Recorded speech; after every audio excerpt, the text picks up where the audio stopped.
Good evening. My name is Marissa Roque, and I'm an educator at the West Somerville Neighborhood School. Thank you for coming to the Somerville Educators Union City Council Candidate Forum this evening. This event is hosted by the Political Action Team, which is a subcommittee of the Somerville Educators Union. We are excited to hear directly from the candidates on their views to promote a more equitable school district for our students. This is our union's first time engaging in this type of forum, and we're doing so virtually. We appreciate your understanding and flexibility in advance for any bumps we may encounter. I would like to take a moment to introduce the other team members here with us. So I'm Marissa and Deshawn. Hi everyone, my name is Deshawn Simmons and I'm an educator at the Healy School. So Deshawn and I are going to be moderating this evening. There's lots of other educators also on the call who are helping with the chat and with keeping time and all those things. So one important thing is that Steve is our timekeeper. When you have 10 seconds left in your response, you will see that in your chat window. And then you will be muted when your time runs out. So just be aware of that. And I will always tell you how long you have to answer a question. All right, as with most candidate forums, we'll have some norms that we would like our candidates and viewers to follow. So candidates should respect their time limits. And I just said you'll receive a private message when you're running out of time. You will only be unmuted by the moderators. And should you have a question, please privately message myself in the chat window. We request that you speak with each other respectfully and also speak to the moderators respectfully.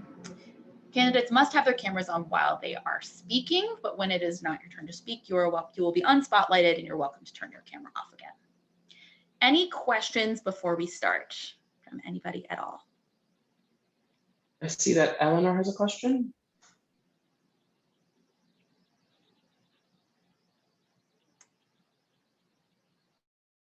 Yep, you should be able to speak now, Eleanor.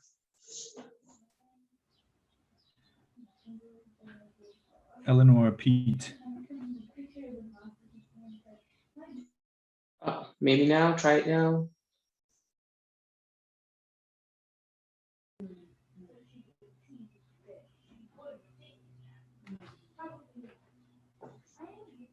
All right, Eleanor, we're having a hard time getting you unmuted. If you could privately chat to either Marissa or myself, that would be great. And Marissa, just one more time, do you want to explain how candidates should have their names listed?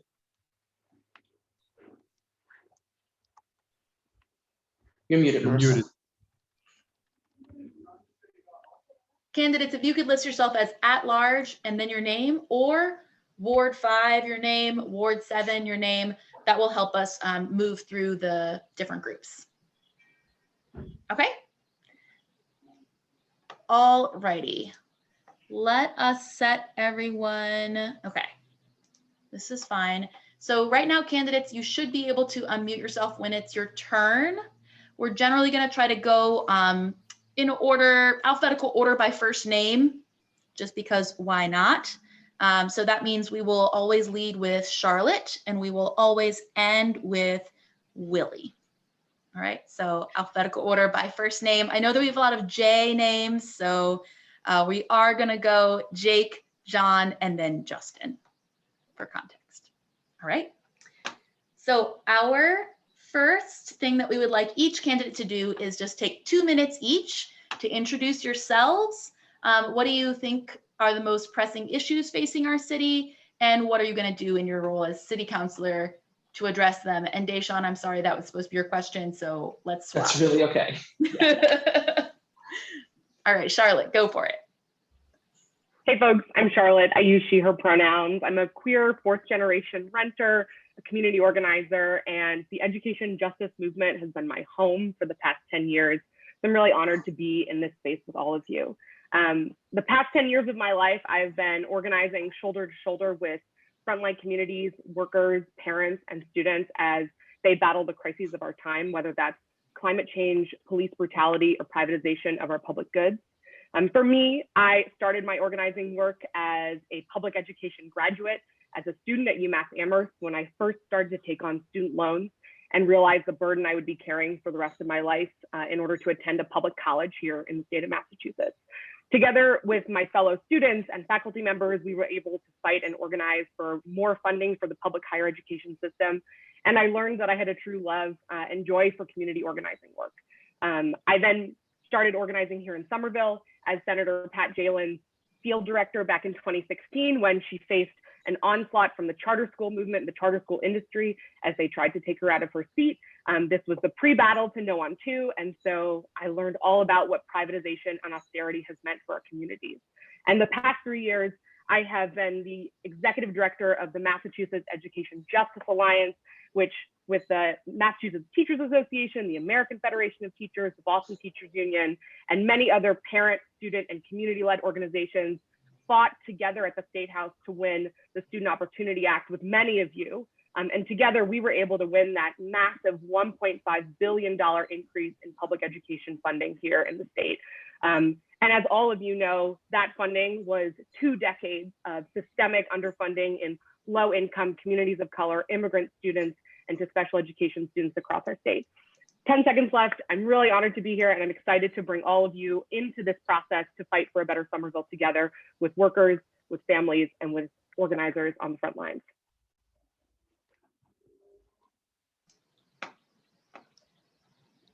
Thank you, Charlotte. Kristen, I believe you are up next. No, the Jays are up next. Just kidding, Jake, it's you. I mean, I wasn't going to say anything, but hi, I'm Jake Wilson. I'm excited to be part of this election. It's going to change the face of our city government. I want to thank the SEU for hosting this. As the son of 2 public school educators and the parent of 2 Healy students, Somerville schools are a key priority for me. For those who don't know me, for the past 3 years, I've been president of Somerville Youth Soccer. It's a local nonprofit that offers affordable soccer to over 1,000 kids in our city every fall and spring. Outreach has been a really key area of focus for us, and that work has paid off. I'm proud to report that as of this spring, Somerville Youth Soccer is officially more diverse than our city. And I'll bring that same effort and attention to DEI initiatives on the city council. This pandemic's shown a real spotlight on some really major problems in our society, from economic inequality, our treatment of immigrants, the lack of support for families, school funding disparities, crumbling infrastructure, workplace safety. It's impossible to deny where it's gone wrong for us. So now we have a choice. Will we acknowledge what's rotten in our country and take up the fight to set those things right? Or will the return to normality cause people to forget what they've seen here? As someone who's been working on diversity, equity, and inclusion initiatives for a while now, I know I'll be continuing that work. And I'm hopeful that all this talk about equity translates into real meaningful action here in Somerville. I can see and hear 93 from my backyard, and the recent pedestrian fatalities happen right in my neighborhood. I was at the Highway Justice Rally last week, so getting those barriers we deserve on 93 and improving pedestrian safety in our city are hugely important to me. I'm heartened by the attention that's being paid to affordability and housing stability here in Somerville. I've had too many friends move away and seen too many of my kids' classmates leave due to skyrocketing rents and home prices. And it's time to turn words into deeds and come up with creative solutions to address these issues. Finally, I believe that our budget reflects our community's values and priorities, and I consider schools to be a phenomenal investment. So as city councilor, I'll look to increase that investment to the levels our kids deserve. Thank you.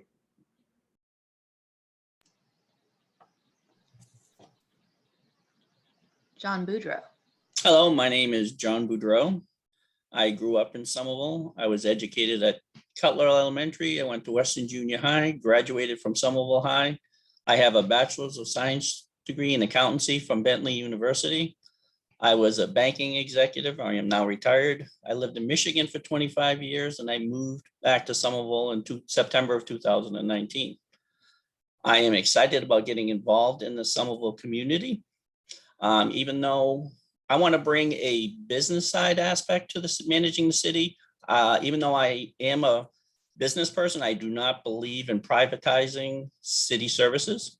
I do not support that at all. I am a strong advocate for public education. I do not believe in charter schools. I'm not a big fan of taking money out of public schools and having people obtain vouchers. That was very popular in Michigan. It did not work very well in Michigan. I know it won't work well in Somerville. I am also a big advocate of environmental safe improvements.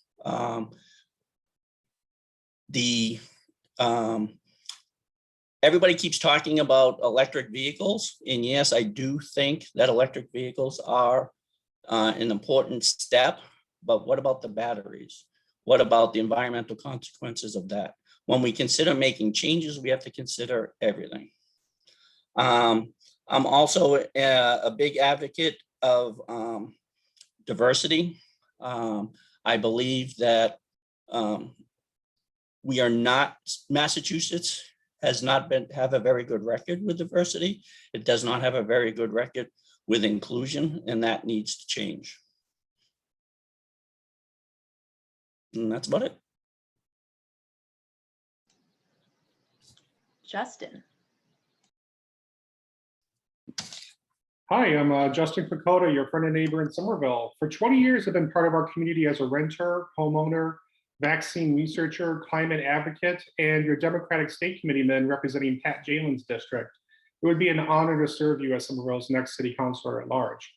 Somerville is facing unprecedented challenges in the pandemic that threaten our public health and economy, compounded by the long-term challenges of the climate crisis.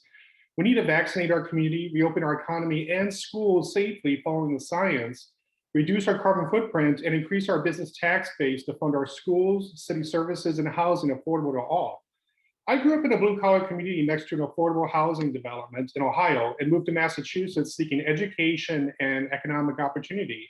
As a grandson of a farmer and a union steelworker, and son of parents who were the first in their families to go to college, I understand the importance of affordable education and lifelong job opportunities.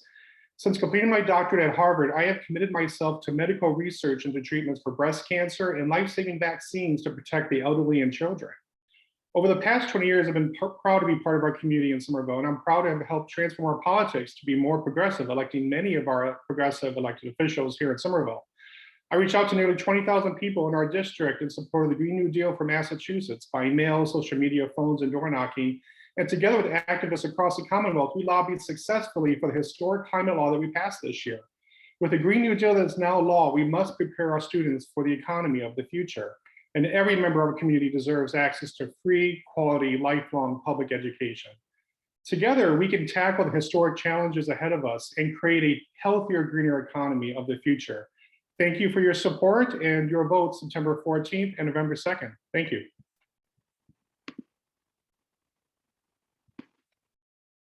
Kristen. It's my turn. All right. I am Counselor Kristen Strezo, and I am honored to serve you as your city councilor at large. I stepped into my role during a pandemic with so many diverse needs happening at the same time, and it allowed me to just get right to work. I've been honored to do the work, and I am just getting started. It's a little bit about me. I'm a single mom of 2 kids.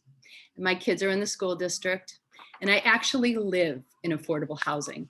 So I understand very personally the difficult decisions so many members of our community make every day. And some of my priorities going into my next term: pandemic recovery, building us up together, making active steps for better childcare options, job creation, and so many more solutions. I've already put that forward. I can't wait to continue on the work with that. As the chair of the Housing and Community Development Committee, affordability in our community has been on my agenda every single month. And I've had the opportunity to really discuss and bring forward the issues and create more solutions every month, and talking even during a pandemic of what we can do and where we can go and how we envision our community. I'm just getting started. And my goal is to make this decision together as a community. And I'm asking for your support and your vote. And thank you so much.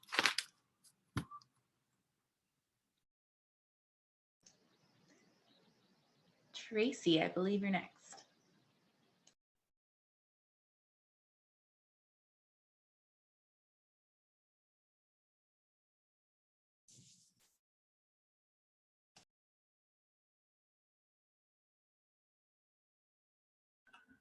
Tracey, you need to unmute.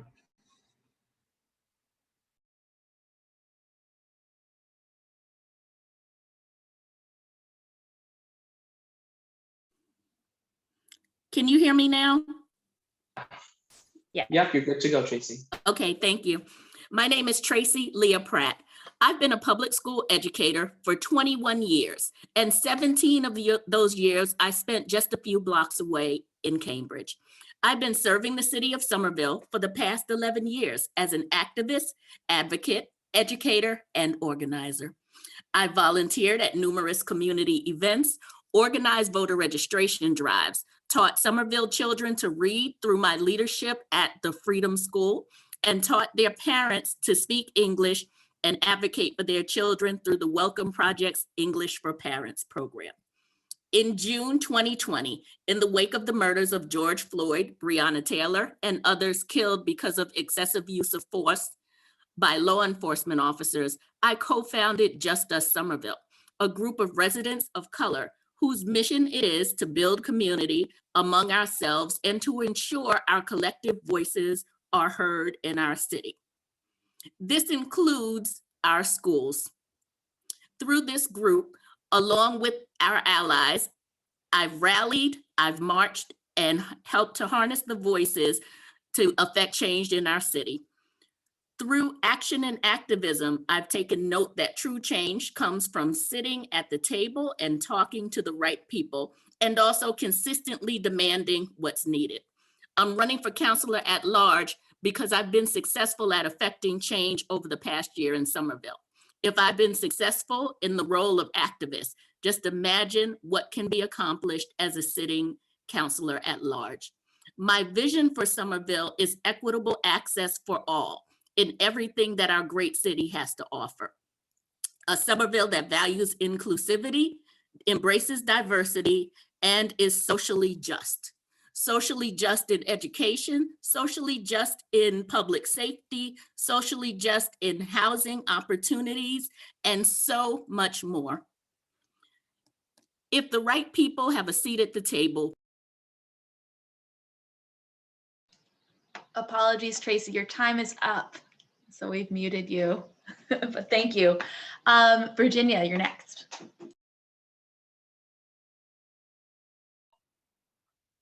Can you hear me? Okay, first I want to say thank you. My name is Virginia Hussey. I am running for City Council at large. I am a third generation Somervillian.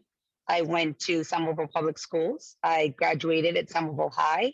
I actually have a son who is also in the Somerville Public Schools currently. After high school, I actually went to college for about a year. I realized that it wasn't for me, so I ended up joining the military, where I served in the 82nd Airborne and did 2 tours to Iraq. I am currently a disabled retired veteran. I moved back to Somerville, and my family still lives in Somerville. I was a homeless veteran with a newborn child and had to go through the HUD-VASH program myself, where I was on affordable housing until I ended up getting a union job where I no longer required the assistance of our affordable housing. And because of the pandemic, I probably will have to go back on affordable housing. However, I'm running for city council, and a lot of the main points that I would like to bring up is the affordable housing program. I think that as someone who has gone through it and about to go through it again, it needs a lot of work. I believe that another thing is either, I kind of sum it into one, although they're very different and need help in each, but addiction and then mental health, I think is a huge thing, especially going through this pandemic.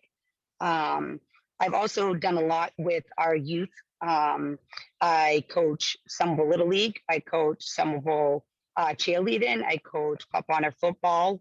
I coach, all the sports I forgot, basketball. And I think that, our youth is our next generation. Sorry, that's time for you as well, Virginia. Last, we have Willie Burnley. Hello and happy Pride. My name is Willie Burnley Jr. and I'm a renter, a co-founder of Defund SPD and a former union steward running for Somerville City Council at large. I'm also the product of a lot of love and labor from educators. As such, I know how crucially important it is that we fully fund our schools, and I've made it a core part of my life's work to ensure that the workers who are giving our students a fighting chance have their needs met. I'm proud to be perhaps the only person during this cycle thus far to be endorsed by a union, and I extend my gratitude to Teamsters 122 for their support. Tomorrow actually marks 1 year since Somerville declared systemic racism a threat to public health and safety.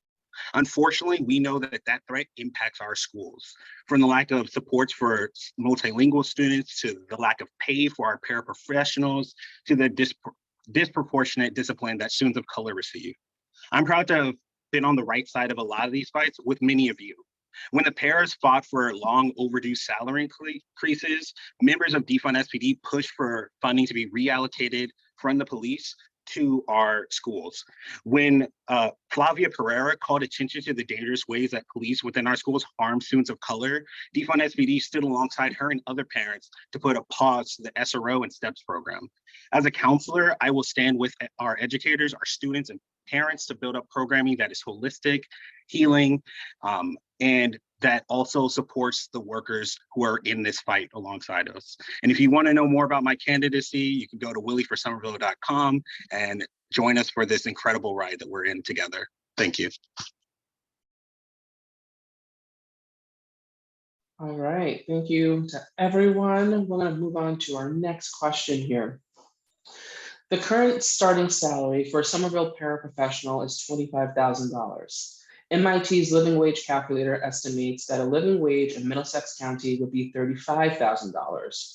What would you do to support a $35,000 starting salary for Somerville paraprofessionals, and why or why not? I want to just add that we're now at 1 minute per response. Think I'm up. $25,000 a year is a poverty wage. It is morally unacceptable that we are paying people who care and nourish our kids that amount of money. I know how to advocate in the State House. I've done that with all of you to win $1.5 billion for our schools. And so I will take that attitude and those learnings and experiences I have to continue to advocate for more state funding to be put into our public schools. We also know that we have big nonprofit institutions that are not paying their fair share here in our city. So we have to be making sure that people who are making money off of our community are contributing their fair share so that we can increase the wages, the salaries, and the benefits of workers across our city. And also with the American Rescue Plan Act coming in, $80 million new dollars, we have to really consider how we are raising the wages of teachers, educators, and municipal workers who are making our city function on a day-to-day basis. Right now, our budgets are moral reflections of our values, and we have to ensure that we are paying people what they deserve.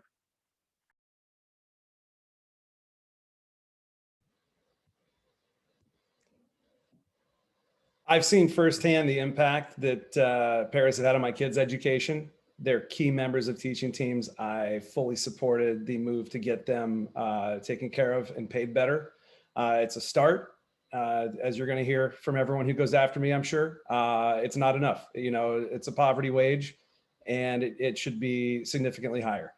I think the way that we affirm this is by reallocating the money from the budget to pay them what they should be paid. And I would also include the SPS family and community liaisons in this. You know, I've heard stories of people having to have, you know, a second job and not be available, you know, when things come up. And that should not be the case with these. These should be, you know, these should be full-time jobs being paid a reasonable salary.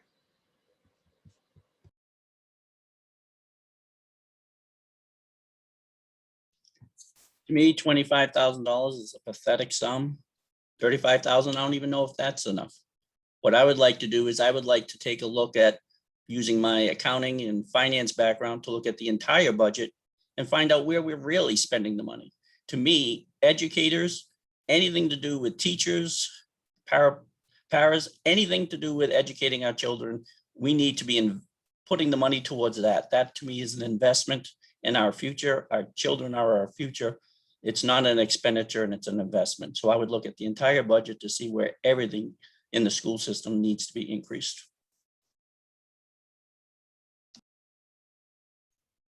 Thank you, Justin. So the challenge with the paraprofessionals is that oftentimes they're not being given full-time work, and many of them do want to work full-time. I think everyone in our city deserves a living wage, $15 an hour minimum wage, if not higher, and full benefits. And I think, one of the things I proposed in my response to your questionnaire is actually extending school hours so that people have the option of taking additional courses in science, technology, engineering, mathematics after regular school hours, to meet the needs of our growing green economy. So that way our students graduate with in-demand job skills. They also support using our high school in the evenings for adult education. So people who want to continue their education or brush up on their skills can also get in-demand job skills to compete in our workforce. So I think by extending our school hours, it's an opportunity for all of our part-time workers in the schools to actually increase their hours to full-time and earn a living wage and more. So I think there is a real opportunity to both expand our education reach and fully pay our workers.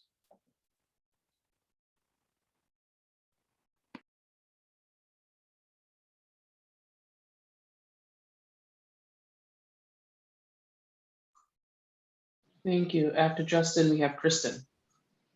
Hello. I'm very, very concerned, and what the paras are paid is unacceptable. I'm very pro-union, and I was standing right there and speak in solidarity with the paras, with the negotiation of contracts, and I will continue to standing in solidarity. I think one of the ways that we do address this is through community benefit agreements, which I've been focused in talking about in my Housing and Community Development Committee, trying to really make sure that the community benefit agreements are coming into fruition and have been challenging when they are not, and getting data on when it has happened, and also going forward. I think that is critically important. We have to invest in our community, and we have to invest in our paras. I'm strongly committed to that. Thank you.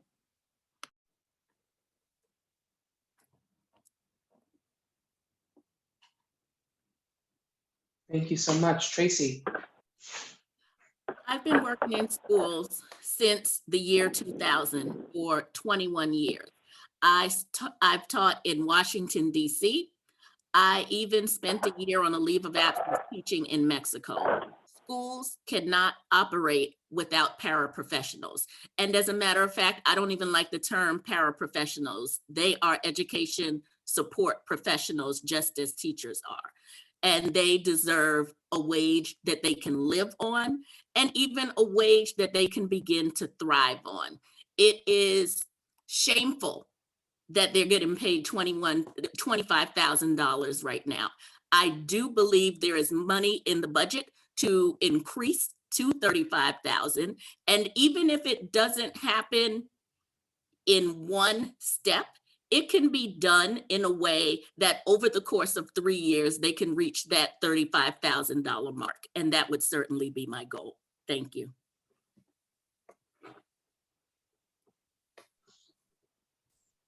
Thank you, Virginia. Yes, so I kind of agree with a lot of my colleagues here, so I'll probably be repeating some of the stuff, but I definitely think that, my son is in school, and I hate to use the term paralegal as well, but, they were a huge part of my son's, success in the school. They were huge with the teachers. They were side by side with them. And I think that $25,000 is not enough for anybody to live on, never mind in this, city of Somerville. So I think that in the budget, even $35,000 is very low. However, it is a step in the right direction, and I will be a strong advocate for it as well.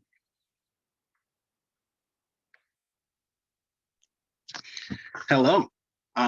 I think my colleague Charlotte said it best. We need to be putting more money into this. These are poverty wages we're talking about. And whether that money comes from the American Rescue Plan that is going to be giving money to our state, or whether we really hold a lot of our wealthier institutions accountable through pilot programs, we need to be funding our schools in a much more robust way. As an organizer, I am willing to get in the mud for this work. And I have extensive connections across the state as someone who worked on 2 state Senate campaigns for Senator Markey and Warren. And I am very much willing to put those into play to support our teachers.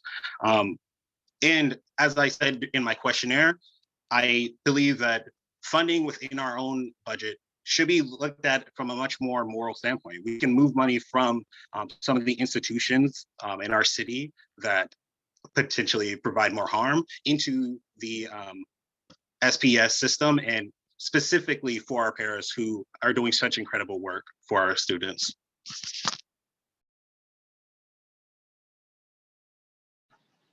All right, we're going to try to squeeze in 2 more questions. So the Brown School is 64% white students, and the Kennedy School is 69.4% white currently, while the East Somerville Community School is 69.9% Latinx. What do you see as the root causes of this difference, and how should it be addressed, if at all? I think I'm next, or first. Segregation in Boston is an issue that we have to talk about. We have to use that word. Our neighborhoods that live closest to the highways are more low income, more working class, more communities of color, versus our neighborhoods who live closer to Cambridge and Arlington. And so segregation and housing inaffordability is a huge crisis that impacts where students go to school, and the access to resources that they have, and the healthy lives that they may not be getting access to given air pollution, sound barrier lackings on I-93 and McGrath. So we have to address the fact that Somerville is a deeply segregated community, whether that's more affordable housing, eliminating the school choice school lottery program so that students are equitably distributed across this district, and making sure that we're expanding public transit access so that students aren't having barriers to go to a particular school based on whether or not they can get a bus there, or whether or not their parents can drop them off there. So addressing those crises is really what's going to help us create a more equitable school system here in Somerville. This is an issue that I've seen play out firsthand. Family friends of ours, their family of color, a Black family, they were looking at schools. They were very put off by the demographics of the Brown School. They weren't comfortable with being one of only a handful of Black families at the school. I know families from the Brown School. I know that their values are strong. It's not reflected in the makeup of the school. It might come down to, in some cases, you know, what do our teaching teams look like at these schools? Are they making families feel comfortable? Do they reflect our city? Do they reflect the school population? You know, I'd like to see us really focus on making sure that the hiring that we do at the administrative level and in the classrooms really reflects our values in terms of diversity, equity, and inclusion.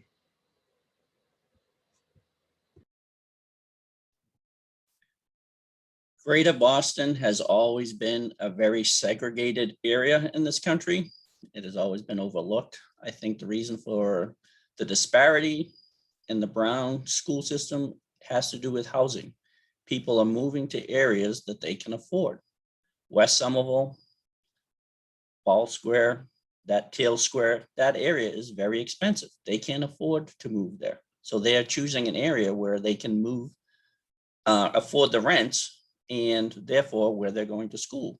I do believe that we need more affordable housing, but not just in certain sections of the city. It needs to be in every community.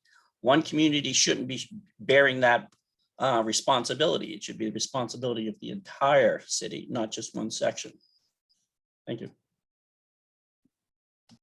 So I believe all of our students should be able to choose the school they attend in Somerville, regardless of where they live in the city.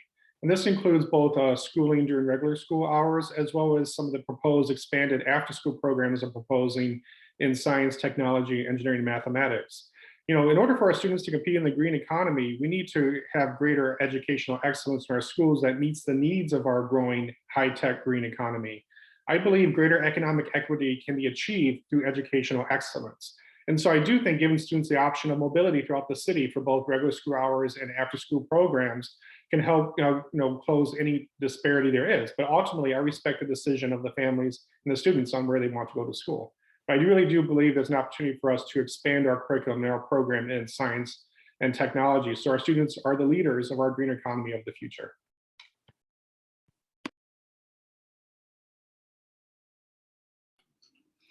Am I next? Okay, so I want to make sure that making sure housing options, affordable housing options across the community is essentially, quintessentially important. And I'm committed to that. And I've been continuing on that work to that. But we need to talk about better support for the student population, such as East Somerville Community School, which is the largest in the district.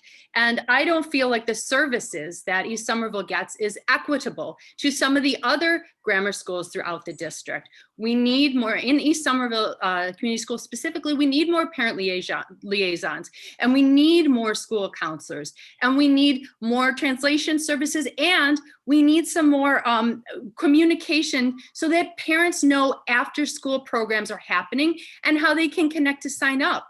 We have to make sure that we're doing equity by make sure we're funding properly to in reflection to the communication, the amount of population of student population, which I don't think we're there yet, and I want to see. All right, I believe that I'm next. So this is a case of equal does not mean equitable. We all know that those of us who live here in East Somerville are not receiving equitable support, equitable service, equitable anything compared to other parts of the city, and this includes our schools. One thing that has not been mentioned, I do agree with what many of my fellow candidates said, but one thing that has not been mentioned are school buses. It's really interesting. How do you give school choice without offering a way to get to school? If there's a kid here in East Somerville who wants to go to the Brown and their parents don't have a car, how are they going to get to school? If there is a person, a family of means, and their caregiver wants them to go to any school in the city, they can drive them there. That's not the case for every family. So we absolutely, if we really mean what we say, we should have some form of public.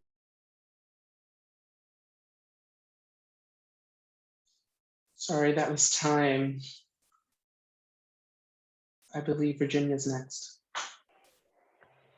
Yes, so actually that was going to be a big thing for me as somebody who had and still lives in East Somerville. I've been here for over 25 years, and unfortunately I used to walk to the Winter Hill because the East Somerville didn't have the resources that I felt I needed back then. I am going back, 20 something years. However, I still think it's that same way. And I do think that our children should be able to choose what school they go to. Unfortunately, I am lucky my son goes to the Healy School, and I do have a vehicle at the time. I didn't before. My dad also works there, so that helps me out as a single parent where I can work. And I think the transportation is huge. I don't think we have enough. And as far as our after-school programs, yes, we have some at some schools, but most of the time they're filled up. Most of the time you can't get your kid into any program after school unless you do it, the year prior. And then you have to have the funds to be able to let them go to the after-school program. Thank you so much, Virginia. Your time is up.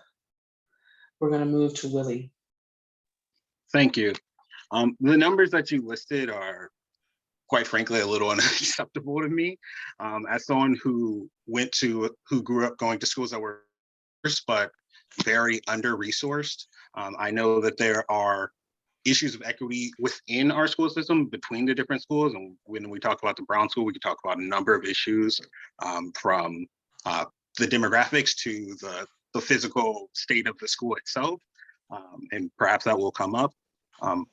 But I agree with many of the things that other candidates have brought up during this discussion. I think we need a holistic reevaluation of the school choice lottery and the formula.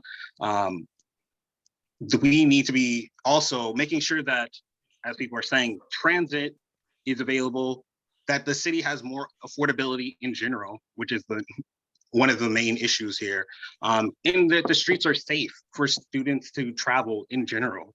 because right now they're not. Right, thank you all so much. We're gonna move to our last question for our at-large candidates. And we'll say after this question, you are more than welcome to stick around to hear the responses of when we get into the wards. The last question is a very short and quick question. I'm sure there's no quick and easy answer. What do you see as the role of police in our school district? I have worked with the organization Black Lives Matter at Schools, as well as Citizens for Juvenile Justice, who have very clear demands about what our schools need to look like. And at the top of those lists is always getting cops out of schools. As quickly as we can decarcerate our public education system, we have to. We have to move with the deep sense of urgency that we see here in our community. Overwhelmingly, Black and Latinx students are disciplined in comparison to their white peers. And that is, as many of our peers have said on this call today, the inequalities in our schools are inexcusable. So whether that's getting cops out of schools or building real transformative justice within our public education system that gets at the root of our real crises and our harms, we have to be centering holistic, nourishing wellness within our public education systems. So whether that's restorative justice circles, actual counselors, mental health care for students, those are the things that I heard from young people when I organized shoulder to shoulder with them. Yeah, I applaud the schools committee's recent decision to pause the 2 programs that put police officers in Somerville Public Schools. As with so many things, I'm convinced there's a better way to accomplish some of these goals than with a person with a badge and a gun. I think it sends entirely the wrong signal about school safety, and the stats clearly show it only increases the chances that adolescent behavior ends up becoming a law enforcement matter. I'd argue these programs actually have it completely backward. Rather than trying to make kids of color okay with law enforcement, we should be looking to make law enforcement okay with kids of color. That's true community policing.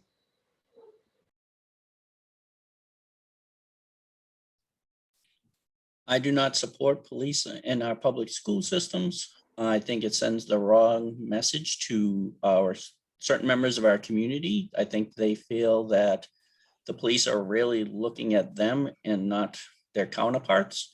And school is about education. It's not about learning to accept and respect police. It's about education. And there are different ways to deal with issues such as bringing in different types of people, more with psychology backgrounds to help individuals instead of the police. So I definitely think our schools deserve police protection, but I am not convinced we necessarily have to have police officers in the schools to accomplish that. Everyone in the community in our Somerville should have, the benefit of police protection citywide. And I certainly support reforms that makes our police more responsible to our community. Certainly support increased diversity in our police force. And part of that would also include the possibility of students who are interested having the option to be mentored by members of the Somerville Police or other professionals in our community. I know there is the STEPS program that's currently meeting this need. I do think we should give students of all colors the opportunity to be mentored if they desire it. So I really see the opportunity in terms of the role of police in the schools as one that should be strictly positive. I do not believe policing should be part of school discipline. I think that's the inappropriate use of our public safety resources. But we do need leaders of all colors in our police force, as well as all of our industries, to help lead our new green economy. Thank you. I think that's me.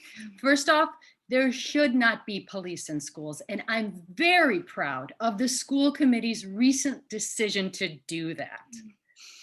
I want to say that police in schools, that's not how we should model conflict resolution and discipline for our children. And I'm committed to ending the school to prison pipeline. I'm committed to reimagining the SBD, and I'm committed to doing this alongside all of you. Thank you. Certainly we all Oh, I wanted to make sure I'm not muted. Certainly, we all know that there is a school to prison pipeline. We also all know that there have been atrocities that have happened in school. There's been Sandy Hook, there have been Columbine.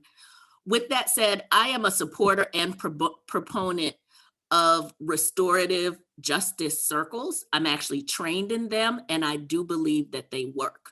I believe that it takes time for them to work and for police to be able to be part of restorative justice as well.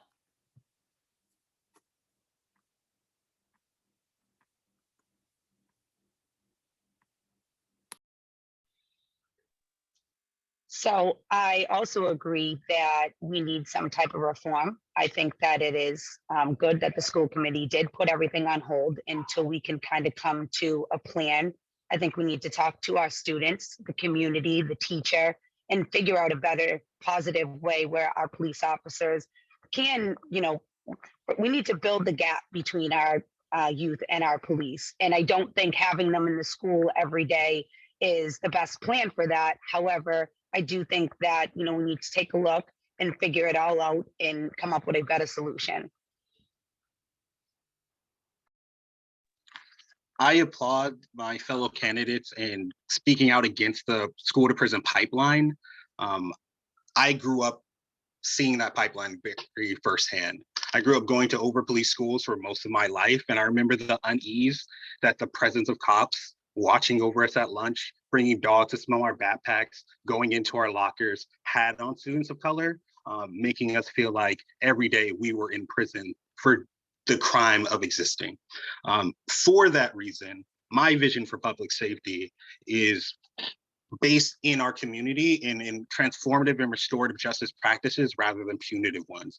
I believe that we need to create safety in our schools through solidarity and through teaching much more holistic mental and emotional health, through hiring more counselors and creating more care in our schools rather than funding more cops to stand over children and try to get them to essentially snitch on their fellow students. We can do better in some. All right, that's our time. At-large candidates, thank you so much for joining us. We are going to unspotlight you now. And just so everybody is aware, we will be voting as a union on who to endorse on June 10th and 11th. So after our next forums. All right, and we're going to move to our Ward 7 candidates next. So if you are here representing Ward 7, make sure you have Ward 7 at the front of your name. That will be very helpful.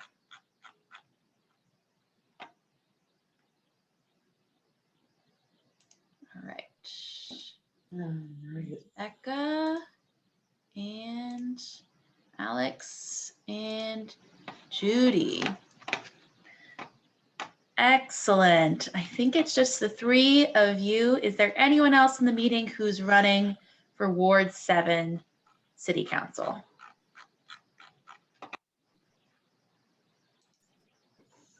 Okay. You think you're ready, Marissa? I think we are ready. So same way as before, Ward 7 folks, we're going to go alphabetical by first name. So we'll do Alex, Becca, Judy. We'll start with 2-minute introductions. And in particular, we want to know what you see, as the particular needs of your ward as you introduce yourselves. And Alex, you start. Great. Thank you, everybody. Thanks for having me. It was really great to participate and listen for the first portion. It was great to hear from everybody and great to hear the questions. A little bit about me. My name is Alex. I've lived in Ward 7 for the last 8 years. I have been an active participant in terms of improving transportation and safety on our streets. I'm a dad, I'm a husband, I'm a neighbor, and I'm really running as a first-time candidate because over the last 8 years, I've increased my activity to try and make our streets safer. And quite frankly, I don't think the city is moving quickly enough to protect our kids. and to protect our neighbors. What's killing our neighbors in our communities every year are cars crashing into people that are walking in crosswalks, riding bikes, and then killing us with pollution and toxins in terms of our overall public health. And we are not taking the actions that are necessary in order to move our community towards a sustainable future that has safe and healthy transportation for everybody. And that's the reason I'm running for Ward 7, is there are major infrastructure projects that are happening in Ward 7 that are already at the 25, 50, 75% design phase, that have already had public meetings, that are going to fundamentally shape what the future of our neighborhood looks like from an infrastructure perspective. And if we don't get it right now, we set what the canvas looks like for the foreseeable future. And so when I walk my kids to school, when I walk my to the parks, and I'm standing at a crosswalk and cars are flying by me, that's an immediate threat to everybody in the community. In terms of how I got to where I am, I was born and raised in Las Vegas. I'm a student of public schools there. I went to a public school with a graduating class of 1,200 students when I was a freshman, and 800 students by the time I graduated because of schools opening in the school district. I have a background in economics, and for the last 10 years, I've been working at a nonprofit organization called the Institute for Healthcare Improvement, which was founded by 2014 Democratic governor candidate Don Berwick. And so I'm a systems thinker that has been researching complex systems like the healthcare system to try and find workable solutions when you have disparate actors. And so I'm really trying to bring that to the City Council in Ward 7 specifically. Thank you. Thanks so much. Becca? Hey, all, good evening. My name is Becca. I grew up in the Mass suburbs just outside of Lowell in a Jewish congregation and a family where Tikkun Olam, or healing the world, was caught as a core tenet. To me, healing the world means we each have a responsibility to each other to take steps to build our communities and fight for the world we deserve. My day job is to build food security with low-income families, where I manage a campaign to increase state funding for a program that helps folks with SNAP, or formerly food stamps, to get extra money to buy local produce directly from local farmers. And we've won more than $34 million from the state in 4 years, and it's really built me up as an organizer, so I'm really ready to take that fight to the local level. I'm really well versed in the State House, and I've actually had to build consensus around our shared values to pass policy year after year. The state's budget process is really important to Somerville for school and local funding, as y'all know, and I'm really excited to take that experience with me. I've lived in Somerville for 5 years, and like 2/3 of Somerville residents, I'm a renter. So that is the #1 issue that comes up when I knock doors in my ward. It's the #1 issue that I hear about from folks. And I believe we need to confront our displacement crisis and stabilize our community now, or we won't be able to stay in the city we love. We need bold action on climate change now, or we frankly won't have a planet that people can live on. And I want to take action to make this city what we want it to be and need it to be. Somerville needs transformative governance to come out of this COVID crisis, address our ongoing climate, housing, and food security crises, and work together to become a community for all. A core part of that, as y'all know, is good union jobs. As the old saying goes, labor is entitled to all it creates. And frankly, our city hasn't always lived up to its progressive image when it comes to negotiating with municipal employees, as we've seen over the past few years. And I'm ready to fight shoulder to shoulder with you for a more just city. I'm a movement candidate, and I want to build with community for a Somerville that works for all of us. I'm working to build relationships with those most deeply affected by climate change, and I'm here to be an accomplice to my constituents and workers across the city. Thank you so much.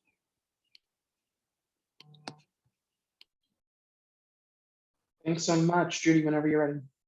Thanks. My name is Judy, Pineda, Neufeld, and I'm running for City Council here in Ward 7. I'm a Mexican-American and Jewish woman and the proud daughter of 2 immigrant parents. My dad, who was head of the Shipbuilders Union in Los Angeles for many years, who taught me to honor and celebrate my roots. Some of my roots are my late grandmother's, who I think of often. Mi abuelita, who was born in Mexico City and raised 9 children with love, strength, and compassion. And my nanny, who spent her teenage years in hiding during the Holocaust, keeping her siblings safe while the world outside was at war. Passion and persistence, I think, is just a part of my DNA. In fact, I'm the girl who failed the mile test in PE class in 6th grade and went on to become a 4-time marathoner. I'm running for City Council because this moment demands bold leadership. And the neighborhoods of Ward 7 deserve a city councilor with both the lived and professional experience to take action on our common challenges from day one. Most recently, as the head of the Immigrant Services Unit here in Somerville under our COVID operations, I've been working side by side on vaccine access and equity for those most impacted by the crisis. After the governor reallocated vaccine doses away from local boards of health to the mass vaccination centers, I set up a partnership with the Massachusetts Immigrant Collaborative, which allowed us to book over 300 appointments at the Reggie Lewis Center and ensure our immigrant families had access with free transportation to those vaccine appointments. As the Ward 7 City Councilor, I'll continue to amplify the voices of those most impacted. Here, I'll fight for an equitable COVID-19 recovery plan that brings additional relief to small businesses and those still out of work. I'll fight for more affordable and accessible housing by passing a fair housing amendment and will support the needs of our tenants at the Clarendon Hill redevelopment. And I'll pursue policies for safer walking, biking, and transit access and prioritize an investment in mental health services. Fighting for equitable access isn't just a buzzword for me, it's the way I lead. And I look forward to bringing that perspective to the Somerville City Council. Thank you. All right, thank you all so very much. We're going to move into our next question. The Brown School is 64% white and the Kennedy School is 69.4% white, while the East Somerville Community School is 69.9% Latinx. What do you see as the root causes of this inequity and how would you propose to address it? So that's me, right? If I remember the system right? Okay, great. Yes, so there you go. Great, thank you. So the root cause is racism, right? In America, we have a long history of racism. And when I say racism, I don't just mean individual bias and explicit forms of bigotry. I mean a systemic lens of racism, which involves our institutions, the policies and decisions that individuals have made over generations, and the bias, explicit and implicit, that is in all those policies. Those policies over time create structures that are inequitable, that determines what race differences look like in terms of access, experience, and outcomes with all of our public services. Because of the United States history, racism and classism intersect in a way that registers in our neighborhoods. So we have neighborhoods that are built in a certain way, that had roads cut through them in a certain way because of the biases and explicit forms of racism that individuals in power chose to make. And so we have neighborhoods that have lower access to good jobs, lower access to income and wealth, that then are nearest to communities and schools that are less funded because of the way that schools are funded based on primarily property taxes and other forms of income. And so the root cause is objectively, in my opinion, racism. Thank you. Becca? Yeah, I don't want to echo what anyone else has already said. I think that will probably sound pretty similar. So obviously it's systemic racism. Obviously it's segregation in our housing and education systems. And I obviously support affordable housing. I would like to, as a bedrock of that, advocate for rent control at the state level. I think that's something that we should all be getting behind and making sure that we're building a movement to get that done. And frankly, we also need to be taking a look at our current development and try and invest more in the community land trust, in the 100 homes program, just to make sure that we're really doing all we can to make sure that we're, again, reducing the displacement crisis. So I'd also definitely support reevaluating the school choice and lottery program and the enrollment study that the school committee is currently doing that was put on hold from the COVID crisis. And I think we need to have a serious conversation about that program and make sure that our transportation needs are being met for all of our students across the district. Thank you. Judy? Agree with my colleagues here on the discriminatory housing policies that have gotten us to where we are today and the systemic racism that made them what they are. I think when we talk about and think about affordable housing, sometimes we forget to talk about housing stability and keeping families in their homes.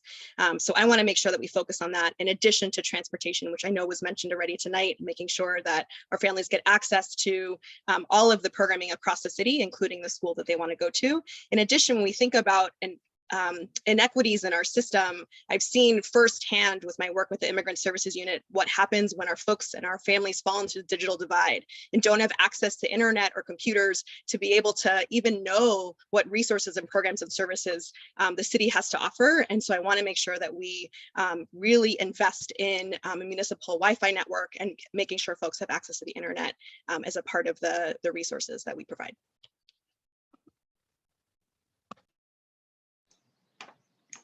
All right. For our next question, just in the interest of fairness, I'm going to rotate the order a little bit. So we're going to start with Becca, and then we'll do Becca, Judy, Alex. All right. So the next question is, what do you see as the role of police in our schools? Yeah, I would like to decarcerate our schools and get the cops out. I definitely support the school committee's recent decision to start that process. But I think, in Somerville, we have seen from the data from the city, from Citizens for Juvenile Justice, that our Black and Latinx students are disciplined more than their white counterparts. So really, we're not an exception to our national trends, which is hard to accept when we have this progressive, like, I'm forgetting the word, I'm sorry, anyways, progressive like reputation. But we really need to make sure that we're doing all we can so that all students feel safe and implement restorative and transformative justice practices in every system, including our public schools.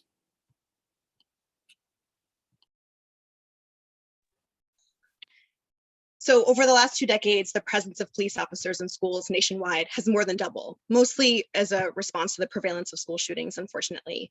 We also know, and we've heard tonight, that our Black and Latinx students are more likely to be disciplined, suspended, and arrested when police are present in our schools. Here in Somerville, students of color make up around 60% of our enrollment. And I think we can all agree that creating a supportive, safe learning environment where students can thrive should be our top priority. I don't believe cops should be in our schools, and I believe an investment in programs that reduce violence and support students is where we should focus.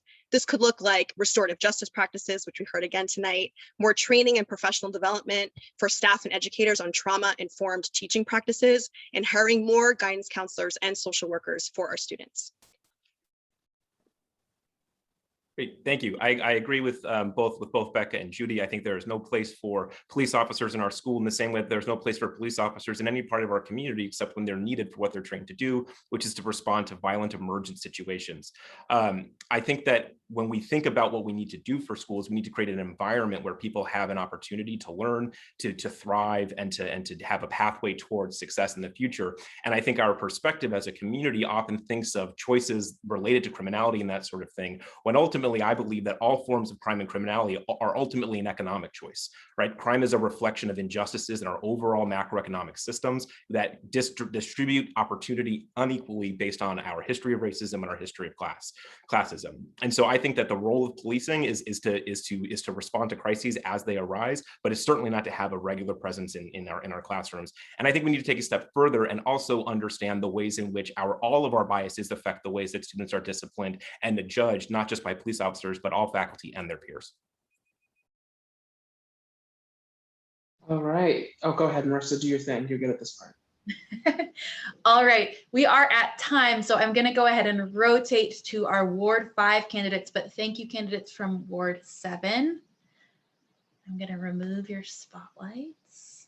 And as a reminder, at the end, when all awards have gone, there's an opportunity for us to hear questions that educators have been asking on the forum throughout. So if you're able to stick around, we greatly appreciate it. And Naima has put the link in the chat one more time for those that may not have seen it.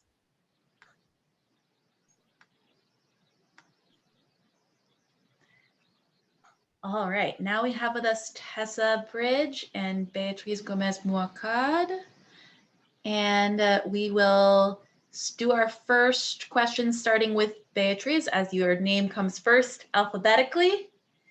Let me make sure I'm in the right place. So again, 2 minutes for introductions.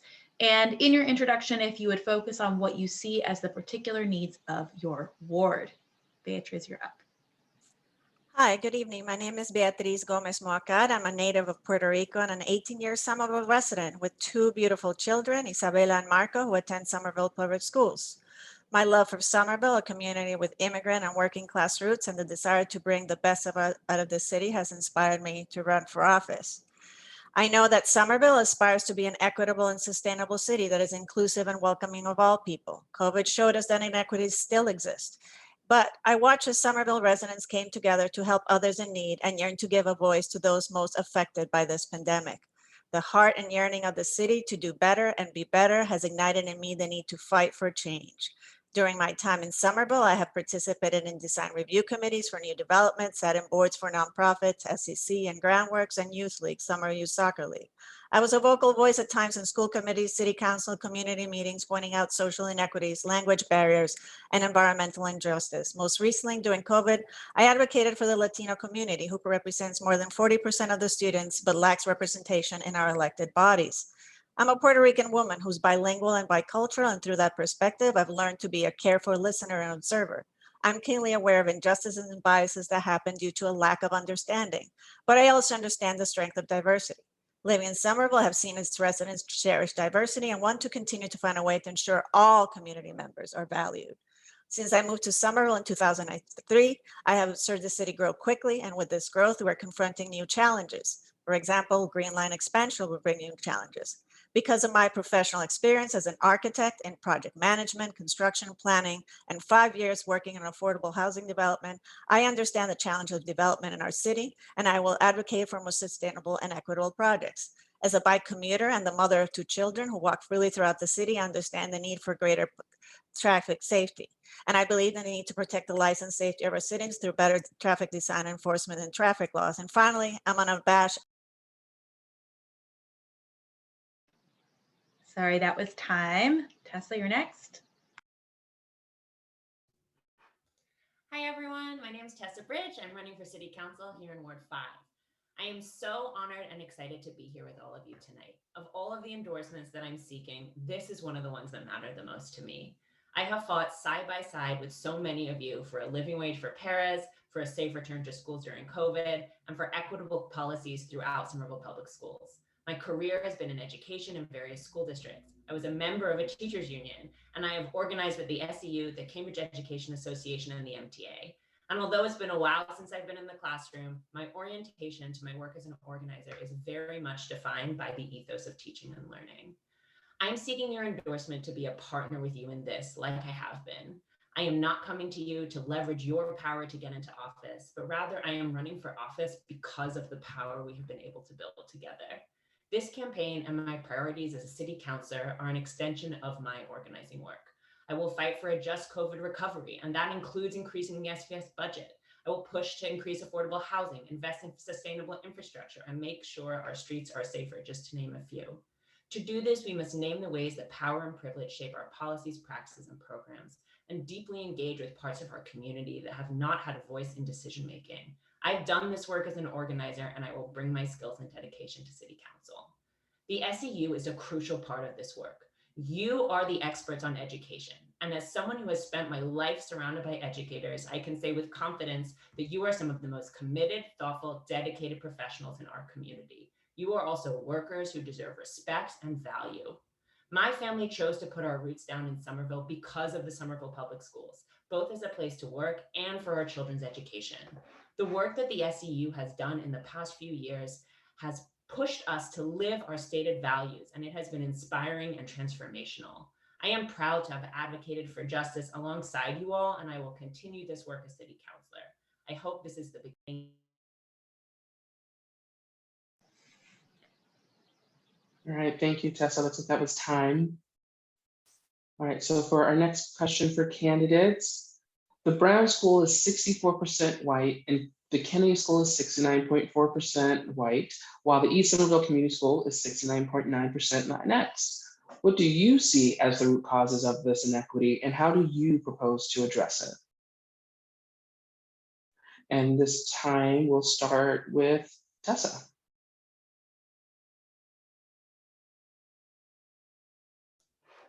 All right. Thank you for this question. I think this is one of the most important questions in our city, right? So the issue of school segregation is endemic in the Boston area. It's a really shameful part of our history. And Somerville is no exception to us. And those of us who've worked in education really understand how this plays out on a citywide level and really on a classroom level and on a peer-to-peer level too. The root cause is systemic racism, and it manifests everywhere throughout our city, including in our housing and of course in our schools.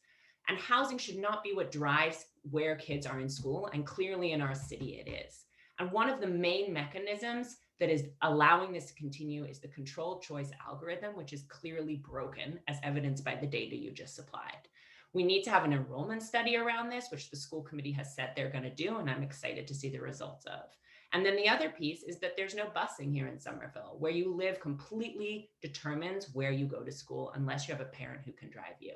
And that has impact both on where kids are in school during the day and after school programming. None of this is All right, that is the 1 minute cutoff. Thank you, Tessa. Beatriz, you're next.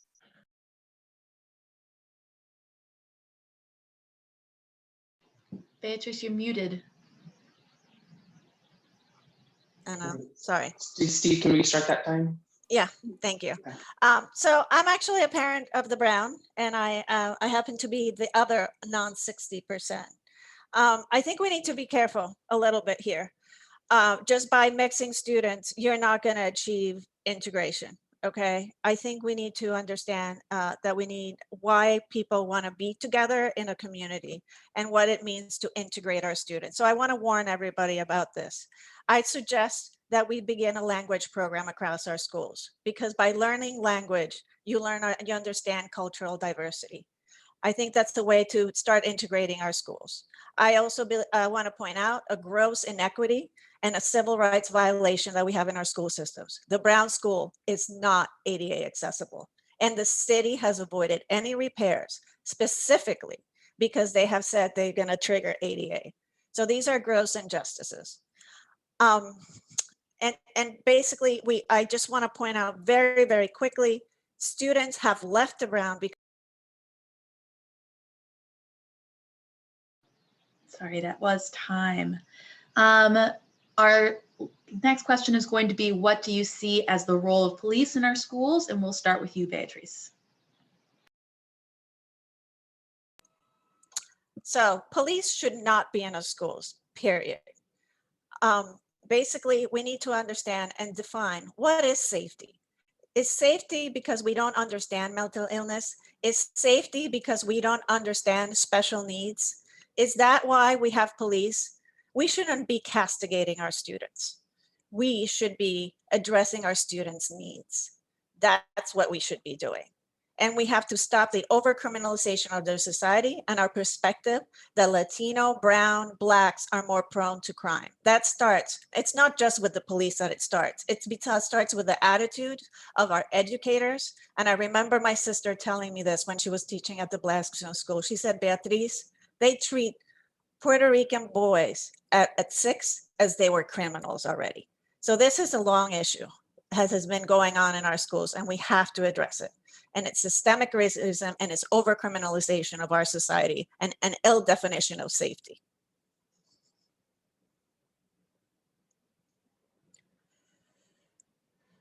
Thanks so much. Go ahead, Tessa.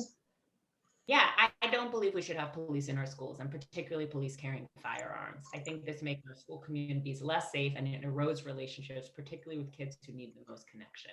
And I know that some individual officers can have good relationships with kids. And as we think about this issue, we really need to take a systemic lens and think about this on the structural level. And the lack of clarity and transparency around current practices in SPS have really come to light over the last several months. There's no MOU for community policing. The STEPS program is not structured in any sort of written way. So ending the STEPS program and the community police present in the schools, and then dramatically rethinking the school resource officer position at the high school is absolutely a priority.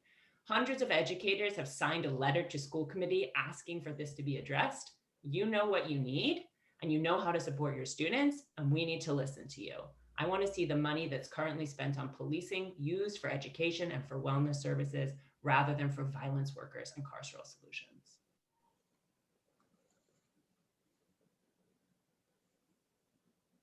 All right, we're going to end there for our Ward 5 candidates. Thank you so much.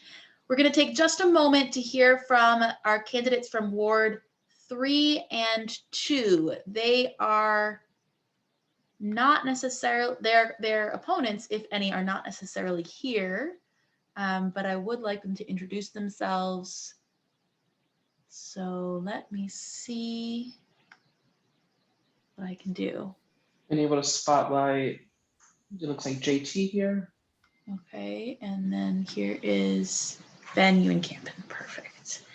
So if both of you could each take 2 minutes to introduce yourselves, and then we will ask both of you probably one question before we open up to questions from the audience. Okay. 2 minutes each. Let's start with JT Scott. Hey, that's not alphabetically accurate. 2 and 3. Hi, everybody. I'm JT Scott. I'm the Ward 2 City Councilor, currently chair of the Finance Committee. And I'm just thrilled to be here. And I'm really excited that SCU is having this forum because I think it's absolutely essential that as your union has grown stronger and really worked hard to make themselves a force in this city, that candidates be accountable to your demands, to your needs. This is, I think, my record supporting labor and supporting the Educators Union is beyond question. But there are so many things that I've heard tonight that are, I just think, essential parts of the conversation. And one of the things, because I know we're not going to get all the same questions that everybody else got, one of the things that I think is really important is that as we hear people talking about reallocating the budget to pay for paras, for example, it's a good thought, but it's important for anybody who's serious about this job to understand the allocation of funds can only come from the mayor. And the wage for educators is set by negotiation with the school committee. I know you understand this, but it's important that you have city councilors that understand that fundamental dynamic. And that means that getting those wages increased requires teamwork, pressure, and leverage. Teamwork to make sure that our voices are aligned with yours, that not to have us undercutting what you need. Pressure comes from bringing your voices into the room, and we can't force the school committee to listen, but I can have a committee meeting and put city staff in the room and make sure that educators and advocates' voices are heard. But more than anything, more important than my voice is really my vote. And that's where the pressure moves into leverage. If SAU is serious enough about their demands, you're faced with the awful choice of having to go on strike to get it. And what you need from a city councilor is somebody who has that same courage and urgency to know that when.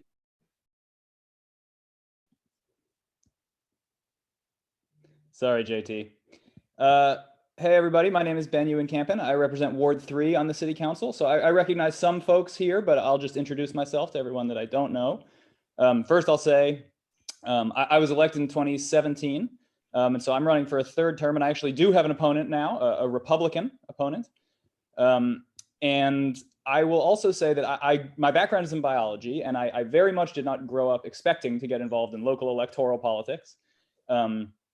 Like a lot of other people, though, I was drawn into local politics on the issue of housing affordability. And in particular, when I was running, that it fed into organizing that was happening around displacement and housing affordability in Union Square. And in 2017, I was elected alongside a group of other new progressive challengers, including JT. And all of us were running on housing affordability, on economic justice. And I believe that when we all won, it helped create a really clear mandate at the local level in Somerville for action, for bold action. And I believe over the last 4 years, I'm incredibly proud of the work that we have done. I think that Somerville has passed by far the strongest set of housing affordability bills of any city in the state. But the issue, and this is the issue not just on housing, but on everything we've worked on the one hand, I'm incredibly proud of all the work we've done. On the other hand, here we are. All of these problems are still just absolutely raging. And the pandemic has just kind of exploded them. So there is a huge amount of work ahead, and I'm very much looking forward to continuing the work. And I will just say, I've worked alongside the teachers union, as well as a number of the other municipal unions, school nurses, other folks who work in the schools, and that has been a real honor. And I just want to echo Councillor Scott's point that I'm incredibly excited to see the expanded role that the SEU is playing, and I know that that is part of a much larger movement across the country.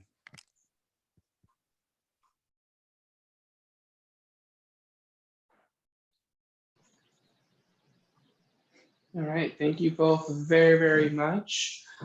We know that both of you don't have another candidate here that can speak on behalf of your ward, but we'll figure that we'll both ask you each one question that you can share your view on, just so the audience can understand a little bit more about who you are. What do you see as the role as police in our schools? And we'll say that, Ben, you can go first. You unmuted first, so there you go. So I honestly cannot think of an issue that a student could be going through that would be made better by interacting with the law enforcement. I feel very strongly, and I've not been shy about saying this, that we should not have police in our schools. And I think one of the ways that I like to talk about it is that so much of the rest of the work that our community is doing, that our schools are doing, is really kind of undercut, I think, in a lot of ways by having police presence. So just as one example, our city is really invested in making our immigrant communities, our undocumented communities feel welcome. feel able to fully participate within Somerville. And I think that that work is basically directly undercut in many ways by having armed law enforcement in our schools. And I think the same is true for a lot of the work that we're trying to do around mental health support, around a lot of issues that I do not think benefit from interacting with the police. I'll also just say, I know the police department often talks that they're not there for law enforcement, they're there for community building. And I just want to say, with all due respect, I'm quite skeptical of that. And I am really concerned about the idea that students when they come to public schools are being exposed to any kind of surveillance or being monitored by law enforcement. Thank you so much. JT? Well, everything Ben said right there, absolutely. And for myself, I actually called for the cessation of the STEPS and SRO programs over a year ago, long before the Flavia Pereira case came up, And I think what's really illustrative there is that now that that case has come, now that there has been organizing in support of her from Defund SPD, an outcry from the school community, we're actually seeing change there. And I think that emphasizes how important organizing is in moving the needle on these things, because it's not just enough to have one person who, Mr. Smith goes to Washington, stands up and says, well, no, this is enough is enough. It really does have to be a movement. And that's why I think it's vital to elect candidates up and down both the school committee and the city council that share those values. So Ben was very eloquent on the point, but I think ultimately I share that same extreme skepticism when talking with the police department about their role in the schools. They shared a heartwarming story about how one of their officers was seeing some activity on somebody's social media and then use that as a basis to contact the parent and advise them of their kid being mixed up. That it's horrific. It's surveillance. It has no place in a constructive student life. So yeah, I'm glad for a temporary stop, but I hope we'll go a lot farther. All right, thank you both so much. Okay, here's the plan. We have theoretically 2 minutes, but we might run a little bit over. I'm going to remove all spotlights, and I suggest to any viewers to move into gallery mode. Candidates that are still here, I have a question in our questions from the audience that I'll pose to any of you. And if you would like to respond, you can just say stack in the chat. Type stack in the chat. Okay. Marissa, sorry to interrupt you. I see the chat as disabled. So I see the chats coming in, but I'm unable to add chats myself. For sure. You Yep, can. likewise, same here. So we just changed it so you can chat a host only. And I'm going to say just send those to Marissa. All right. So the question is, the new Somerville High School building is a beautiful addition to the district and offers students amazing access to state-of-the-art facilities. Unfortunately, the school campus includes 0 parking for staff, despite the original plan to include a garage. The parking was eliminated from the construction plans with no plan to provide any alternate arrangements for staff. What would you do to alleviate the parking crunch at the high school campus for both staff and residents? We're going to start with Tessa. I just want to remind folks that we're going to be doing the 1 minute on these. 1 minute. Yep. Great, thank you. This is the issue, I think, for many educators, and I'm really glad you're bringing it up here so we have a chance to respond. We have to attack this issue from many angles. So one approach is that we need to make transportation other than cars more desirable, safe, affordable, and accessible. This is true for educators. It's also true for young people and families who walk to school. This means we need our streets to be safer for humans. So we need to do things like have traffic calming measures, lower the speed limit, invest in bike infrastructure. So those of us who can walk on bike will do that. This has to be done in tandem with policies that bring an equity lens to parking. Many of you cannot afford to live in Somerville. It is a form of disrespect to push educators out of Somerville because we don't pay you enough and then not have a place for you to park when you come to work. We need to allocate existing parking equitably so that community members with the highest need, including educators, are prioritized. Next up, Alex Anderson. Great, thank you. So I think that this is one of the challenges that we have as a community, and it's one of the most difficult challenges because we have a culture of relying on cars and a need for relying on cars for many folks. I think, as Tessa just mentioned, right, not everybody has the ability or capability to walk or to bike or to rely on public transportation.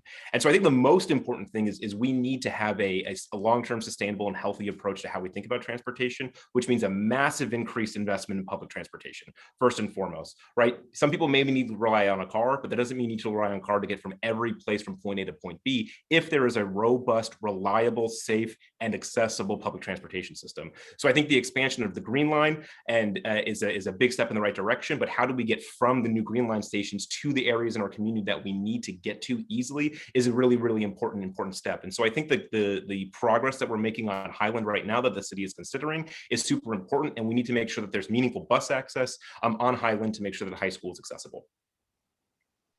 Justin Klekota. So yeah, I think it's this basic professionalism that we guarantee our students, our teachers rather, and the school staff a place to park. I don't think it's feasible to have people employed with nowhere to actually put their car if they depend on automobile transportation. One option could be to build a parking garage in the city. Other option could have shuttle service to shuttle our school staff to and from schools. I think long-term though, we need to think about ways to give people options of commuting without automobiles. Ideally, if they do drive, it should be electric. And we need to encourage public transit whenever possible, walking, riding bikes, and certainly increasing affordability and increasing our housing stock in the vicinity of the schools could also give teachers more options to live near where they work. But I think we should be guaranteeing school staff who need it a place to park by whatever means. I don't think it should be them scrambling to find open city street spaces to park, because they have a responsibility to teach our students, and that needs to be our #1 priority. JT Scott. Oh man, me. All right, I kind of expected more of a crowd in front of me, but I want to point out that what was said earlier about we are not paying our educators enough to live in Somerville is a problem that we need to address by increasing salaries and increasing affordability in the city. But the traditional tools to increase affordability, to get people into local housing, are woefully inadequate. I mean, frankly, I think we need to be acting with some urgency, and maybe that means building public housing in Somerville that has some educators dedicated units. I mean, ultimately, recruiting and retaining incredible diverse talent in our schools, in our educators, has been a challenge for a very long time. And I think it makes our inequities worse. But I think we'd have a lot better time of it if we were able to say part of being an educator in Somerville is being guaranteed housing in Somerville. So it's those kind of big picture ideas, those kind of radical. Becca Miller. Yeah, I just want to bounce off what JT and Tessa have said earlier and totally support those. But I also think part of making public transit more attractive and accessible to folks is making it free. We know that, fare collection is a relatively small portion of the MBTA's overall revenue picture. And honestly, Somerville, I think, needs to take the first step and pilot a fare-free program so that teachers and workers across our city can get to where they need to go. We've seen, essential workers rely on the teach a lot this past year, and we need to make sure that that's accessible. So I would also support, getting creative with teachers who need parking. Maybe we do a shuttle from Dilboy, or making street parking around the high school more available and less available to residents during the school day. I just think, we need to take a comprehensive picture and really not be afraid to go after our big ideas. All right, I see no other candidates in the stack for this question. Last call. Candidates who want to answer this question. All right, I'm gonna ask one more, just because we have some other questions here. Would you support increasing the Somerville Public Schools budget with the intent of decreasing class sizes? Again, please type stack in the chat directly to me if you would like to speak. Tracey.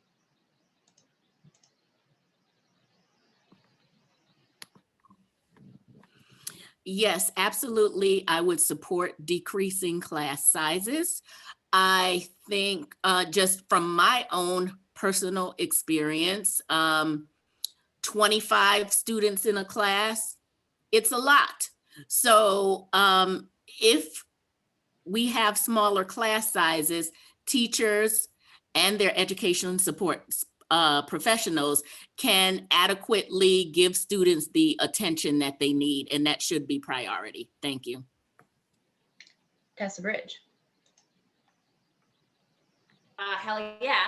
And I think this harkens back to the question earlier about how resources are allocated across our city. We need to bring down class size everywhere, but we also know that class sizes are not the same across our schools right now in the city. So some communities, school communities have, 20 kids in a class and others have 25 or 26. That's unacceptable. We need to think about what is good educational practice, and we need to provide the resources to administer that good practice. Educators know this to be true and have been asking for this. And I think particularly as we come back from COVID, having those smaller student teacher ratios is all the more important. We need to be able to wrap around our kids. We need to be able to provide the individualized attention that students desperately need coming back from this pandemic. And teachers also need that additional support and breathing room of not having a completely packed and overworked class in front of them that they can't attend to. You all deserve that too. Justin. I mean, I definitely think there should be limits on class size. That's a no-brainer, and I certainly support a substantial increase in the school budget. As already mentioned, I do think we should have the option of after-hours courses in science, technology, engineering, mathematics available to students. I also support using the high school during the evening for adult education for people who want to continue their education and even brush up on in-demand job skills. But keep in mind, the top priority for our schools should be preparing our students for success in the workforce. And I don't hear a lot of that coming from some of the other candidates. And so really you have to keep in mind, our economy is changing rapidly. And it is our responsibility, funding our schools to make sure that people are getting the instruction they need for in-demand job skills so they can compete in our new green technology workforce of the future. And so I do think class size is a consideration, but I also think giving people the option of this after school instruction in science, technology, engineering, mathematics also gives them the ability to have the benefit of more instruction, even if it isn't on, whether it's at the current class sizes or it's at a smaller class size. So I do think we need to think our top priority in the school should be preparing students for success. Charlotte Kelly. This is a crisis across the state. I've seen this in communities from Springfield to Lawrence to here in Somerville. And as Tessa said, our community is a microcosm of this crisis as well. Community schools, the schools that are able to have lower classroom sizes are overwhelmingly white and overwhelmingly wealthier. And so we have to be truly addressing the opportunity gaps that are coming from massive classroom sizes. One of the things that I've learned from working with educators is that student learning conditions are teachers and educators' working conditions. And so when we're forcing educators to teach to 25, 30 students a class, they are actually being failed by our district to do the thing that they love and that they care about most deeply. So thinking about public education from a transformative justice lens and really trying to transform our system so we are taking care of young people at their core, that we are holistically nourishing, educating, and caring for students, means that we have to give teachers and educators the tools to perform their jobs that they. Willie Burnley Jr. Yes, sir. We absolutely need to be doing this. And I personally know my life would not be where it is now if I did not have the consistent intervention of educators in my life, telling me I could go further, telling me I could maximize my potential and live up to my own abilities. And it's not just me. Studies have shown that smaller class sizes allow for that more individual attention that students need to actually feel connected to their communities and to their own education. And I think that this is a really important piece that we don't talk about enough, the mental and emotional health of our students, which is directly impacted by these types of things. And I think during the pandemic, we've seen the inverse of that, where much larger class sizes have debilitating effects during remote and hybrid learning. So we should definitely make it smaller. We should help our students grow. lastly, Judy Pineda Neufeld. Thanks, Marissa. My answer is an emphatic yes. Absolutely, we should be increasing the school budget in order to decrease our class sizes. And I think Charlotte really nailed it on the head around the inequities between our Black and brown students and our white students. There's a statistic that has stayed with me during this pandemic, which is that child abuse calls have declined dramatically during this pandemic, but hospitalizations around abuse have skyrocketed.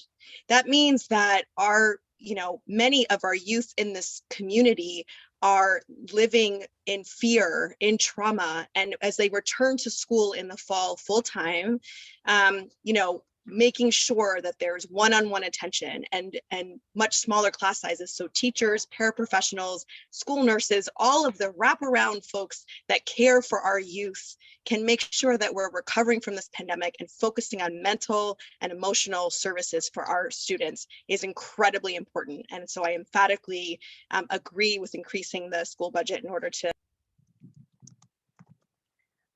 All right. Thank you so much to all of the candidates. I know we've run over time. We look forward to seeing who our union wants to endorse. It's up to our members. We'll be posting this video on YouTube. And we can go ahead and stop recording, Megan.